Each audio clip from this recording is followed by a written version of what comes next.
से देखकर वो गद्दी से उठा। उसके आगे एक कमरा था। कमरे में आकर उसने मुझे एक संदूक में से तंग मोरी वाला हिंदुआना पाजामा, खद्दर का एक कुर्ता और नया कंबल निकाल दिया। ये सामने गुस्ल खाना है, नहाकर इसी कमरे में रहना, अभी बाहर मत आना। मैंने गुस्ल किया, कमरे में आकर पाजामा कुर्ता पहना और कंबल लपेट कर बैठ गया। इतने में करोंडिया भी वापस आ गया। उसके हाथ में छोटी सी टीन की डिबिया थी, उसमें केसरी रंग था। उसने उंगली उस रंग में डुबोकर मेरे माथे पर तिलक लगाया और बोला, यहाँ किसी से बात मत करना, मैंने सबको यही बताया है कि तुम मेरे गूंगे भांजे हो, समझ गए? और मेरे जाने के थोड़ी देर बाद आना, खाना मिल जाएगा, फिर तुम अपने कमरे में जाकर सो जाना। मैं इस बकबक से पीछा छुड़ाकर पठानकोट की तरफ निकल जाना चाहता था। मेरी मंजिल पठानकोट थी, लेकिन मेरे पास फूटी कोड़ी भी नहीं थी। मैं यहाँ से कुछ भारतीय करेंसी लेकर आगे जाना चाहता था। ये रकम मुझे करोंडिया स्मगलर से एक सोचे समझे मंसूबे के तहत हासिल करना थी। मैंने उस वक्त करोंडिया से कोई बात न की, वो चला गया। 15 मिनट के बाद मैं भी कमरे से निकलकर बाहर होटल के सामने वाले कमरे में आ गया, जहाँ कुछ गाहक बैठे चपातियों के साथ दाल खा रहे थे। कांसी की छोटी छोटी प्यालियों में दाल और सब्जी पड़ी थी। भूख से मेरा बुरा हाल हो रहा था। मैं एक खाली मेज के पास कुर्सी पर बैठ गया। करोंडिया ने काउंटर पर से नौकर को आवाज दी, तोताराम को दाल भाजी दो। दाल सब्जी और 2-4 चपातियाँ एक थाली में मेरे आगे रख दी गयी। मैं 2 मिनट में चपातियाँ चट कर गया और मजीद मंगवाई, वो भी खा गया। छोटी छोटी चपातियाँ थी,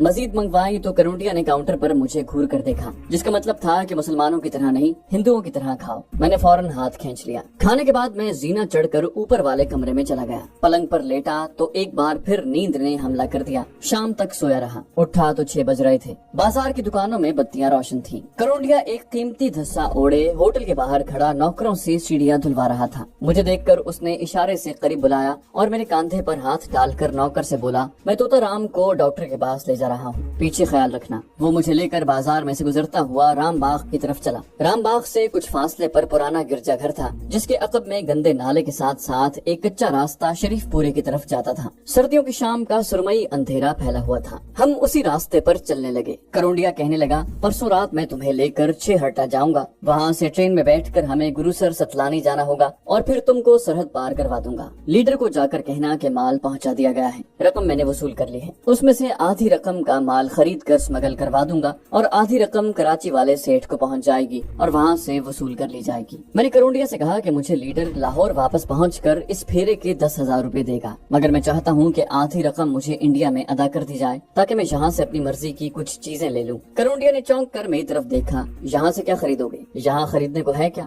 इलायचियाँ ही हैं, वो मैं अगले हफ्ते यहाँ से स्मगल करवा रहा हूँ। मैंने कहा, मैं अपनी भाभी और बहन के लिए 2-4 कीमती बनारसी साड़ियाँ खरीद कर ले जाना चाहता हूँ। करोंडिया ने सरजनिश के अंदाज में कहा, तुम नए नए इस काम में पड़े हो, ये ख्याल दिमाग से निकाल दो। क्या तुम अपने साथ हमें भी पकड़वाना चाहते हो? खामोशी से परसों रात वापस सरहद पार कर जाओ, अगले फेरे पर आओगे तो देखा जाएगा। चलो अब वापस होटल चलते हैं, मुझे भूख लग रही है। हम वापस चल दिए। मैं अब तेजी से एक नए मंसूबे पर गौर करने लगा था। मैं अपना हक इस बदमाश स्मगलर के पास छोड़कर नहीं जाना चाहता था। वैसे भी मुझे रुपयों की कदम कदम पर जरूरत थी और उस वक्त मेरी जेब में वाकई एक फूटी कौड़ी भी नहीं थी। होटल पहुंचकर हमने इकट्ठे बैठकर खाना खाया। खाना क्या था, बस वही दाल सब्जी और छोटी छोटी चपातियाँ थी। उस पर पाबंदी ये लगा दी गई थी कि मुसलमानों की तरह खाना न खाऊं, हिंदुओं की तरह खाऊं और भूखा रहूं। खाने के बाद मैंने करोंडिया से कहा कि मैं इंडियन फिल्म देखना चाहता हूं। उसने गुस्से से मेरी तरफ देखा और कहा, बाऊ तुम यहाँ स्मगलिंग का फेरा लगाने आए हो और ये तुम्हारा पहला फेरा है। अनाड़ी हो, अभी कच्चे हो, किसी को शक हो गया तो अपने साथ मुझे भी मरवा दोगे। जाओ ऊपर जाकर खामोशी से सो जाओ। मेरा टारगेट अब ये करोंडिया स्मगलर ही था। मैं महज रात के 12 बजाने के लिए सिनेमा जाना चाहता था, क्योंकि करोंडिया ने मुझे बताया था कि वो रात 12 बजे होटल बंद कर देता है। सिनेमा जाने की इजाजत न मिलने पर मैंने अमृतसर शहर की सैर करने की इजाजत चाही, मगर वो मुझे अकेला होटल से बाहर कदम रखने की भी इजाजत नहीं दे रहा था। मैंने बेहतर यही समझा कि चुपके से जाकर कमरे में लेट जाऊं। चुनाचे मैंने वैसा ही किया। मैं गर्दन तक लिहाफ ओढ़े पलंग पर लेटा हुआ था कि करोंडिया एक आदमी को लेकर कमरे में आया। नौवारिद ने भी हिंदुआना लिबास पहन रखा था और माथे पर तिलक लगा हुआ था। करोंडिया ने नौवारिद का चेहरा दिखाते हुए कहा, शहाबू ये बाऊ है, इसे परसों रात बॉर्डर क्रॉस करवाना है। शहाबू ने झुककर मुझे गौर से देखा और बोला, बाऊजी कभी पहले बॉर्डर क्रॉस किया है? करोंडिया कहने लगा, ओ नहीं यार, ये इसका पहला फेरा है, आहिस्ता आहिस्ता ये सब सीख जाएगा, आओ मेरे साथ। वो दोनों कमरे से निकल गए। उस वक्त रात के 9 बजे थे। कमरे में पुरानी तर्ज की सिंगार मेज पर एक टाइम पीस रखा था। मैं उसकी सेकंड की सुई को आहिस्ता आहिस्ता हरकत करते देखता रहा। मैं बहुत कुछ सोच रहा था। जब घड़ी ने 10 बजाए तो मैं पलंग से उठा और कंबल ओढ़ कर नीचे आ गया। करोंडिया करौंडिया काउंटर पर बैठा रजिस्टर पर हिसाब लिख रहा था। 2-3 ग्राहक बैठे चाय पी रहे थे। उनमें एक सिख सिपाही भी था। मैं एक खाली मेज पर जाकर बैठ गया। करौंडिया ने मुझे घूर कर देखा, फिर नौकर से कहा, ओए मुंडू, तोता राम को चाय दो। हिंदू मुलाजिम ने चाय की प्याली मेरे सामने रख दी। मैं एक खास निगाह से काउंटर का जायजा ले रहा था। मैं एक निहायत अहम मौके की तलाश में था जो मुझे नहीं मिल रहा था। मगर खुशकिस्मती से सिख सिपाही ने उठते हुए कहा, पुरुषोत्तम, मेरे साथ चलकर बंसी लाल को कहो कि सवेरे मामला कर ले, नहीं तो उसकी खैर नहीं। करौंडिया ने सिख सिपाही की तरफ देखा और बोला, महाराज, वो एतबारी आदमी है, तुम फिक्र न करो। सिपाही बोला, पुरुषोत्तम, मेरे साथ चलकर बात कर। करौंडिया ने मेरी तरफ देखकर इशारे से बुलाया। मैं चाय की प्याली उठाकर उसके पास चला गया। उसने चूंकि वहाँ मुझे गूंगा मशहूर कर रखा था, इसलिए इशारों से समझाया कि कुछ देर के लिए काउंटर संभालो, मैं अभी आता हूँ। मैं काउंटर के पीछे रखी गद्दीदार ऊंची कुर्सी पर बैठ गया। करौंडिया सिख सिपाही के साथ चला गया। मैंने गहरी निगाह से इधर उधर देखा। 2 ग्राहक कोने वाली मेज पर बैठे चाय पीते हुए बातों में मसरूफ थे। होटल का एक मुलाजिम कोने वाले नलके पर गर्म पानी से प्यालियां और कांसी की थालियां धो रहा था।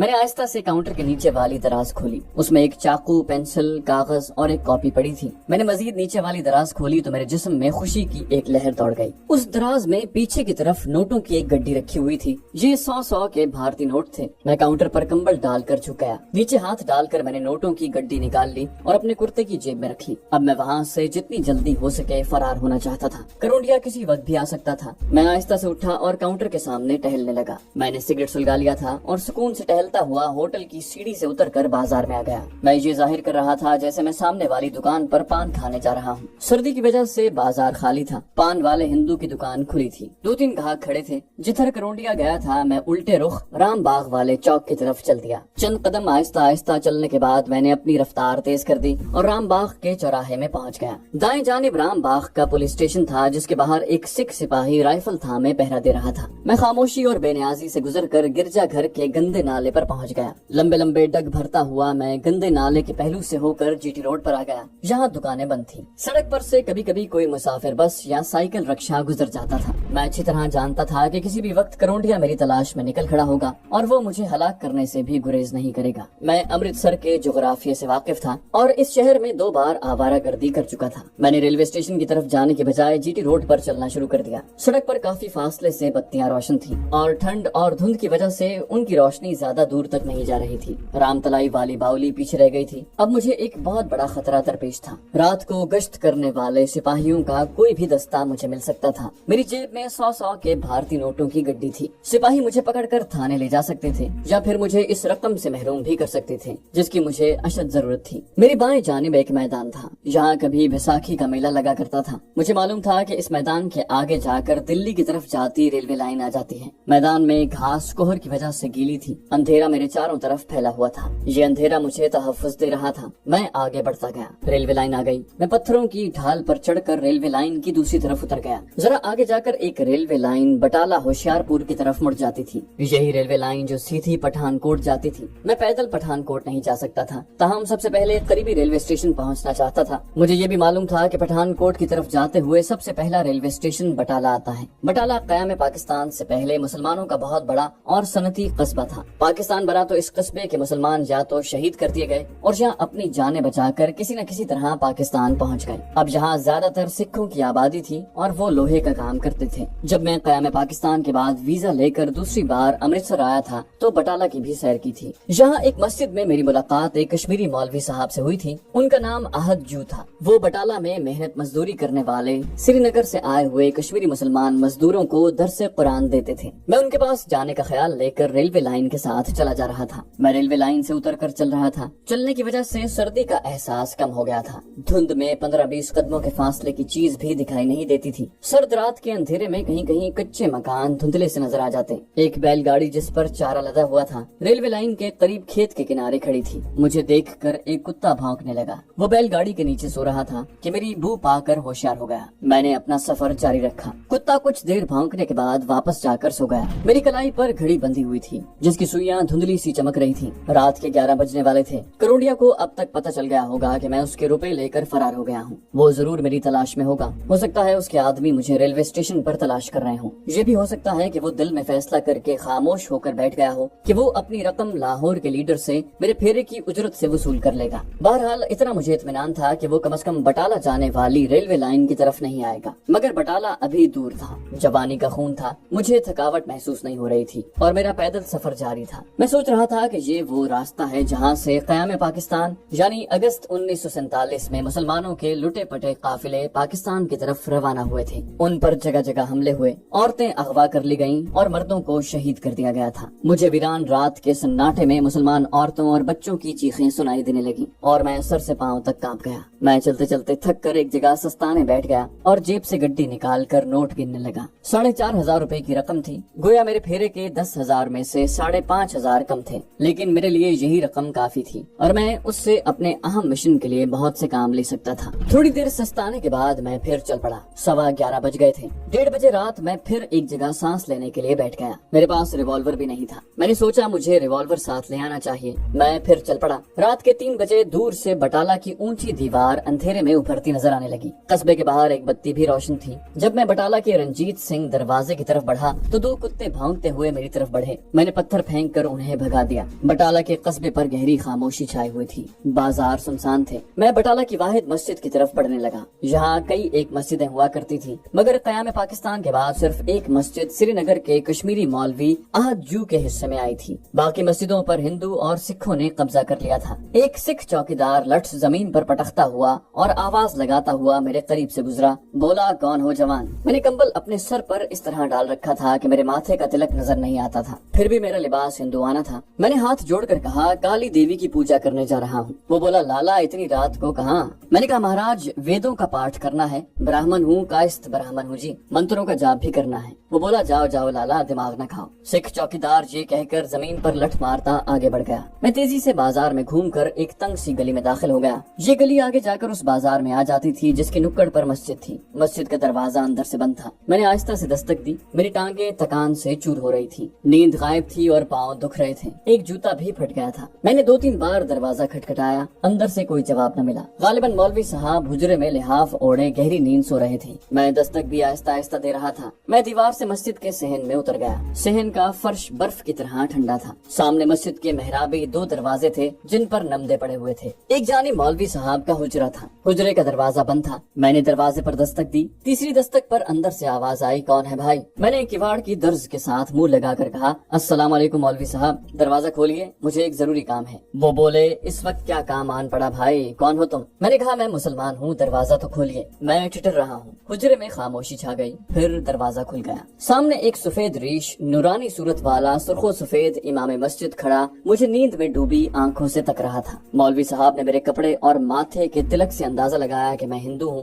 कहने लगे, लाला जी आप तो हिंदू हैं, आपने अस्सलाम वालेकुम भी कहा, क्या बात है? और आप इतनी रात गए मस्जिद में क्या लेने आए हैं? मैंने कहा, मौलवी साहब मैं हिंदू नहीं बल्कि मुसलमान हूँ. अंदर आने की इजाजत दें तो सब कुछ बता दूंगा. मौलवी साहब पीछे हट गए. आ जाओ. वो हैरानी से मुझे देख रहे थे. उन्होंने हुजरे का दरवाजा बंद कर लिया. मैं नमदे पर बैठ गया. मौलवी साहब कुछ परेशान थे. भाई कौन हो तुम, कहाँ से आए हो? अगर तुम मुसलमान हो तो तुमने हिंदुओं जैसा हुलिया क्यों बना रखा है? मैंने मौलवी साहब को एक फर्जी कहानी सुना दी. ये कहानी पहले से तैयार कर रखी थी. मैंने उन्हें बताया कि मैंने इस भेष में गैर कानूनी तौर पर इंडिया का बॉर्डर क्रॉस किया है. मेरे वालिदैन पाकिस्तान में दफन हैं. वो पठानकोट के रहने वाले थे. हमारी वहाँ एक हवेली थी जिसकी एक कोठरी में उन्होंने भारत से हिजरत करते वक्त जेवरों की एक गठरी दफन कर दी थी. वो अक्सर उस गठरी की बातें किया करते थे. उनके मरने के बाद मैं अकेला रह गया और मुझ पर मसाइब के पहाड़ टूट पड़े. जब मैं बड़ा हुआ तो ख्याल आया कि क्यों ना पठानकोट जाकर अपने बाप की हवेली में से वो जेवरात निकाल कर ले आऊं. इस ख्याल से मैंने वीजा हासिल करने की कोशिश की मगर नाकाम रहा. मैंने एक स्मगलर से साजबाज की और उसने मुझे बॉर्डर क्रॉस करवा दिया. मैं अमृतसर रेलवे स्टेशन पर पठानकोट जाने वाली गाड़ी का इंतजार कर रहा था. एक सिख सिपाही को मुझ पर शुबा हो गया, लेकिन मैं वहाँ से भाग उठा और अब अमृतसर से पैदल ही उनके पास आया हूँ. मौलवी साहब मुझे शक की नजरों से देख रहे थे.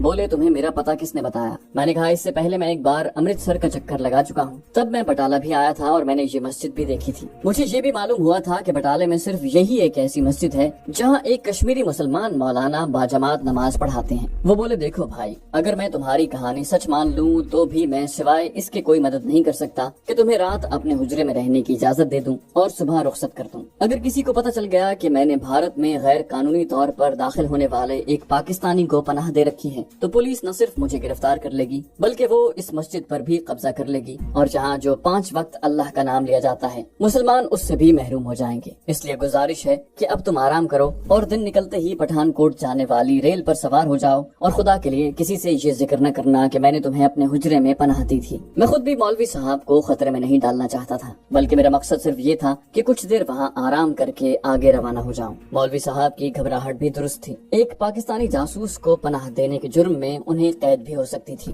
ظاہر ہے مجھ پر پاکستانی جاسوس ہونے کا لیبل بڑی آسانی سے چسپاں کیا جا سکتا تھا۔ میں نے کہا ٹھیک ہے مولوی صاحب، آپ جیسے فرماتے ہیں میں ویسا ہی کروں گا۔ وہ بولے ٹھیک ہے تم آرام کرو، یہ کمبل لے لو۔ حجرہ کافی گرم تھا، میں کمبل اوڑھ کر وہیں نمدے پر لیٹ گیا۔ صبح 10 بجے میری آنکھ کھلی، مولوی صاحب حجرے میں نہیں تھے، حجرے کا دروازہ بند تھا۔ میں نے اٹھ کر اسے کھولنا چاہا، دروازہ باہر سے بند تھا۔ ایک دم سے مجھے خیال آیا کہ کہیں مولوی صاحب پولیس کو اطلاع دینے تو نہیں چلے گئے۔ میرا دل خوف سے بیٹھنے لگا، فرار کا کوئی راستہ نہیں تھا۔ میں جلدی سے اٹھ کر دیوار کے ساتھ لگ گیا کہ اگر پولیس اندر آئے تو پوری قوت سے بھاگ نکلوں گا۔ دروازہ کھلا اور مولوی صاحب اکیلے ہی اندر آئے۔ ان کے ہاتھ میں ایک لفافہ تھا، انہوں نے دروازہ بند کر کے کنڈی لگا دی اور بولے لو بھائی تمہارے لیے پوریاں لایا ہوں، پہلے تم منہ ہاتھ دھو لو مگر یہ ماتھے کا تلک فوراً پونچھ ڈالو۔ انہوں نے مجھے گرم پانی لا کر دیا، میں نے تلک پونچھ ڈالا۔ مولوی صاحب مجھے مسجد کے غسل خانے میں لے گئے، جلدی سے منہ ہاتھ دھو کر واپس آ جاؤ، خبردار کسی سے بات مت کرنا۔ مسجد خالی تھی، کنویں کے پاس غسل خانہ بنا ہوا تھا۔ میں چند لمحوں کے بعد منہ ہاتھ دھو کر باہر نکلا تو ایک آدمی پہلے سے باہر کھڑا شاید غسل خانہ خالی ہونے کا انتظار کر رہا تھا۔ اس کا لباس کشمیری مزدوروں جیسا تھا۔ میری طرف دیکھ کر بولا اجنبی لگتے ہو، سری نگر سے آئے ہو، کب آئے ہو بھائی؟ میں نے مختصر الفاظ میں کہا آج ہی آیا ہوں، اور سیدھا مولوی صاحب کے حجرے میں آ گیا۔ مولوی صاحب دروازے میں بیٹھے تھے، اندر آیا تو بولے اسد جو کیا کہہ رہا تھا؟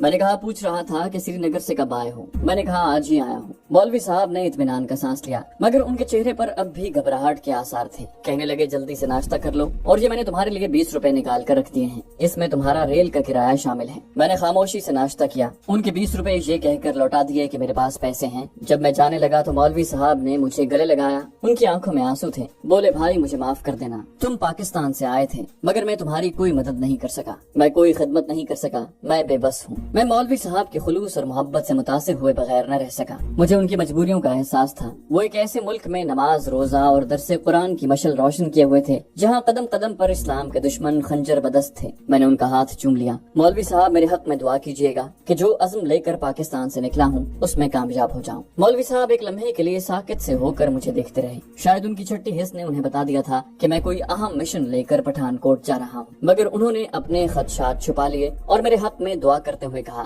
اللہ جل شانہ تمہیں کامیاب کرے میرے بھائی۔ میں نے مولوی صاحب کو سلام کیا اور حجرے سے نکل کر مسجد کے صحن میں آ گیا۔ باہر آ کر جوتے پہنے اور کمبل لپیٹے بازار میں ایک طرف روانہ ہو گیا۔ دن روشن تھا، دھوپ نکلی ہوئی تھی، بازار میں دکانیں کھلی تھیں اور لوگ کاروبار میں مصروف تھے۔ اگرچہ میں سر جھکائے چلا جا رہا تھا مگر چاروں طرف سے چوکس تھا کہ کوئی میرا پیچھا تو نہیں کر رہا۔ ریلوے اسٹیشن پر کافی رونق تھی، باہر جکے کھڑے تھے، سواریاں اتر کر اسٹیشن میں داخل ہو رہی تھی۔ معلوم ہوا کہ پٹھان کوٹ جانے والی گاڑی 20 منٹ بعد آئے گی۔ میں نے 100 روپے کا نوٹ پہلے ہی نکال کر الگ رکھ لیا تھا۔ کھڑکی پر قطار میں کھڑے ہو کر میں نے ٹکٹ خریدا اور پلیٹ فارم پر آ کر دھوپ میں ایک خالی بینچ پر بیٹھ گیا۔ اگرچہ میرے ماتھے پر تلک نہیں لگا ہوا تھا لیکن لباس کی وضاحت سے میں ہندو ہی لگتا تھا۔ موٹی سی توند والا ایک ہندو لالا اپنے بال بچوں اور ساز و سامان کے ساتھ بینچ پر آ کر بیٹھ گیا۔ اس کی بیوی کا دم پھولا ہوا تھا اور وہ روتے بسورتے بچوں کو مار کر چپ کروا رہی تھی۔ موٹے لالا نے مجھے دیکھ کر کہا کیوں بھرا جی، گڈی کتنی لیٹ ہے جی؟ میں نے کہا ٹائم پر آ رہی ہے۔ وہ بولے اجی ٹائم پر تو نہیں آئی کبھی، رام رام بلیے لوکے بالکوں کو کیوں مارتی ہے؟ گاڑی آ گئی، یہ پیسنجر ٹرین تھی۔ میں بھی دوسرے مسافروں کے ساتھ ایک ڈبے میں گھس کر بیٹھ گیا۔ خدا خدا کر کے گاڑی چلی اور میں کھڑکی کی طرف منہ کر کے باہر سرسوں کے کھیتوں کی طرف دیکھنے لگا۔ ڈبے میں کافی رش تھا اور میں نے اطمینان کر لیا تھا کہ ڈبے میں ایسا کوئی آدمی سوار نہیں جو مجھے شک کی نظروں سے دیکھ رہا ہو۔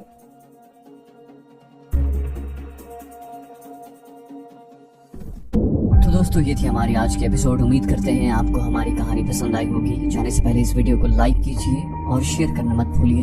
کامنٹ کر کے ہمیں بتائیے کہ آپ کو ہماری ویڈیو کیسی لگی، اور اگر ابھی تک آپ نے اس چینل کو سبسکرائب نہیں کیا تو اسے سبسکرائب کیجیے اور بیل آئیکن دبا کر آل نوٹیفیکیشنز آن کر لیجیے۔